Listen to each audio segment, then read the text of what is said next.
Imagine this, a billionaire music mogul, once hailed as the ultimate power player in hip-hop, now sitting in a cold federal courtroom, accused of human trafficking, witness tampering, and orchestrating a web of abuse that spanned nearly 2 decades. Gone are the flashing lights and red carpets. In their place, surveillance footage, damning testimonies, and a judge who no longer believes a word he says. This isn't just another celebrity scandal. This is one of the biggest legal earthquakes the entertainment world has ever seen. It was supposed to be just another pre-trial hearing on May 8th, 2025. The media thought it would be a routine day, selecting jurors, finalizing lists. But inside the Manhattan federal courthouse, the tension was thick. Cameras couldn't capture it, but those inside described an atmosphere so heavy you could almost hear the collective breath being held. At the center of it all, Sean Diddy Combs, a man who once moved crowds with his music, now accused of moving people across state lines for purposes far more sinister. For years, whispers had followed Diddy about wild parties, drugs, women, strange NDAs, but they were just that, whispers, until now. This trial isn't just about isolated incidents.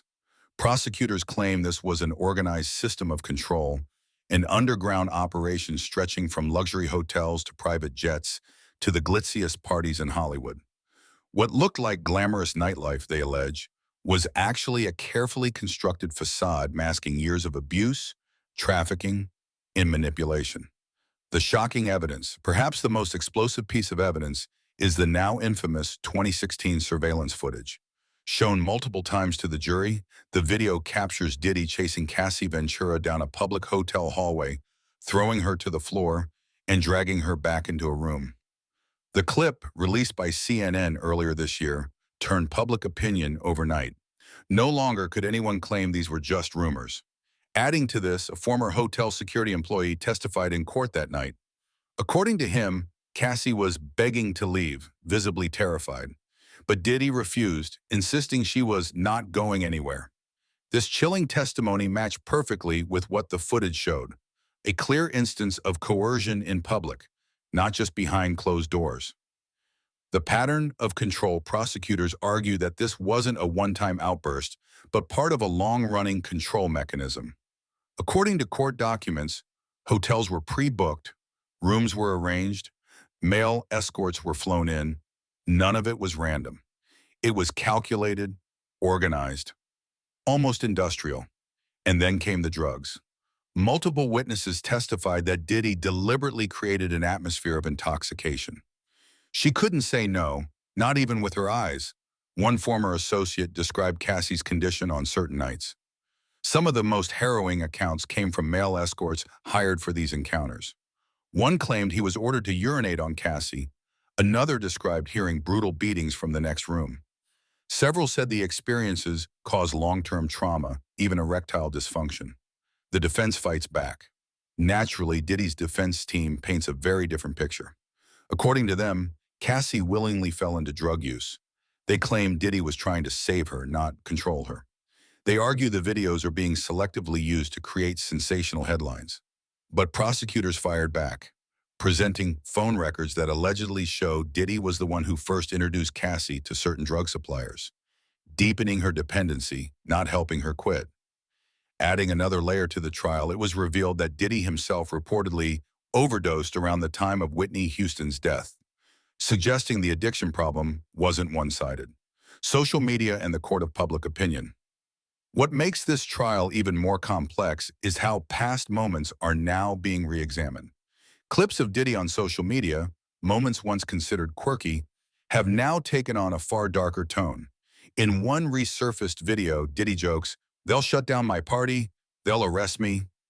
Back then it drew laughs. Today, in the courtroom, it sends chills. Why the judge denied bail?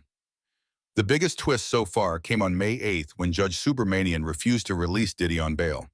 Prosecutors revealed that while in the Metropolitan Detention Center in Brooklyn, Diddy had allegedly used the phone accounts of 8 other inmates to make illegal three-way calls. These calls allowed him to reach people not on his approved list, a clear violation of prison rules, and in the eyes of the court, an attempt to interfere with the justice process.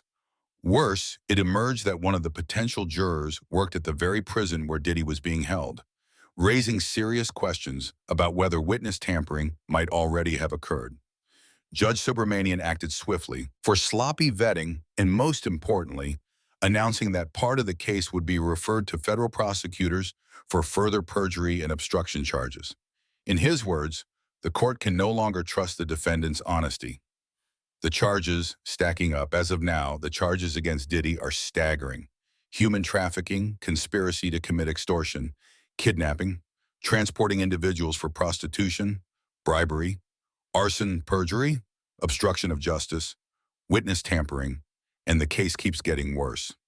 Prosecutors recently disclosed that Diddy allegedly contacted a former associate, Keena Harper, 58 times in just 4 days following another lawsuit filed by Dawn Richard. In total, Diddy made 128 calls, trying, prosecutors claim, to convince witnesses to remember events differently and to imply future financial rewards in exchange for silence. Public reaction. Outside the courthouse, crowds gather daily. Protesters hold signs demanding justice for the victims. Reporters swarm for any update.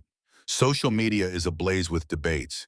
Is this the fall of a titan, or is the media rushing to convict before the trial even begins? The industry shaken. The music industry is watching closely and nervously. If proven, these charges could force a reckoning across hip-hop's elite circles. Big names who once partied with Diddy now distance themselves. Some artists have scrubbed old collaborations from their profiles. Yet others remain silent, unsure where the winds will blow. What happens next? The official trial is set to begin May 12th, with opening statements expected to last several hours.